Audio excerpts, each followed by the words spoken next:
अस्सलाम वालेकुम नाज़रीन, मैं हूं आपका होस्ट सैयद अली हैदर और आप देख रहे हैं तत्वीर मीडिया। नाज़रीन, क्या आपको नहीं लगता कि हिंदुस्तान ने दुश्मनी की आड़ में हमसे दोस्ती का ड्रामा करके दरअसल हमारे मुल्क के ढांचे को बेनकाब कर दिया? क्या हमारे कॉन्ट्रैक्टर्स और इदारे खुलकर सामने नहीं आ गए? क्या हमें ये नहीं समझाया गया कि आने वाली नस्लों के लिए किस किस्म के मनसूबा बंदी और ढांचे की ज़रूरत है?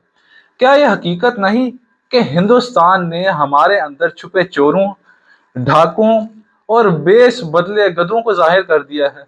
क्या वो सहाफ़ी जो बार बार खबरदार करते रहे और सब कुछ हाईलाइट करते रहे और फिर इस दुनिया से रुखसत हो गए, आज बिल्कुल दुरुस्त और हक पर साबित नहीं हुए?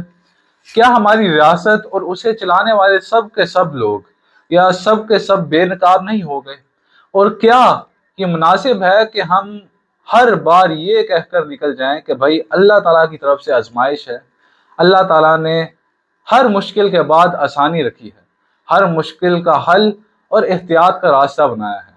अगर हजरत नूह अलैहिस्सलाम कश्ती ना बनाते और कहते कि भाई अल्लाह ताला खुद रास्ता बनाएगा, तो क्या वो बच जाते?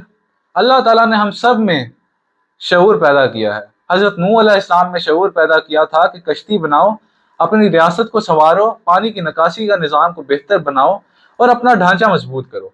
जब भी मकान बनता है तो उसका नक्शा पास होता है, तो फिर नदी नालों को बंद करने की इजाज़त देने वाले इदारे या वो अवाम जिन्होंने नाले और गलियां भरी, क्या वो मुजरिम नहीं?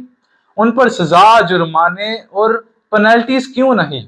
आप खुद देख लें कि दरवाजों के अगले थड़े हर बंदे ने अपने घर के आगे थड़े बनाए हैं, गलियों में गंद और नालियां वगैरह बंद, पानी रस्ते रोक देते हैं, जिसकी वजह से बारिश का पानी गलियों और शहरों में खड़ा हो जाता है। क्या हमारी सोसाइटी, हमारी रियासत और हमारे इदारे सब के सब अया नहीं हो गए कि जिन्होंने अपनी जिम्मेदारी पूरी नहीं की? क्या वो लोग जो कि कॉन्ट्रैक्टर्स और टेंडर पास करते हैं, क्या वो बेनकाब नहीं हुए? नाज़रीन, आप खुद गौर करें तो जो पुल और पुलियां गोरे बना गए वो आज भी कायम हैं, और जो हमारे बनाए हुए पुल हैं वो तो एक ही सैलाब के रेले में बह गए, टूट गए। बस फर्क ये है कि वहां दयानत और मजबूत इंजीनियरिंग आई थी, वहां मजबूत इंजीनियरिंग का काम था, और यहाँ बेईमानी, रिश्वत और पता नहीं क्या क्या। नतीजा ये है कि सब कुछ वाज़ेह हो गया है।